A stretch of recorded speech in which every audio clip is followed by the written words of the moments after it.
What's up everyone, in this tutorial we'll be guiding you on how to transfer ICE from OKX Wallet to OKX Exchange. The first thing you'll need to do is to open your OKX app, and do take note that you will be in the exchange mode on OKX. You can verify this by checking at the top of the app. You'll see Exchange has been selected. Then right there on the screen, locate the deposit button. Then you will be taken to a page where you can select a list of crypto coins.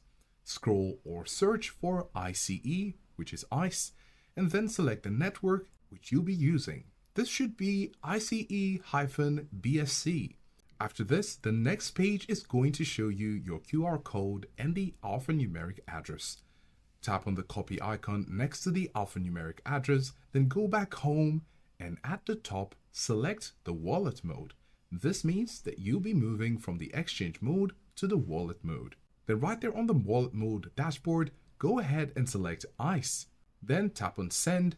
Then you will need to paste in the crypto address for ICE, which you copied in the exchange mode. Tap on confirm to proceed, then put in the amount you wish to send or transfer. Do take note that you will need a certain amount of BNB as the network fee. So make sure you have some BNB for this transaction to go through. Then you can finalize your transaction. So this is how to transfer ICE from OKX Wallet to OKX Exchange.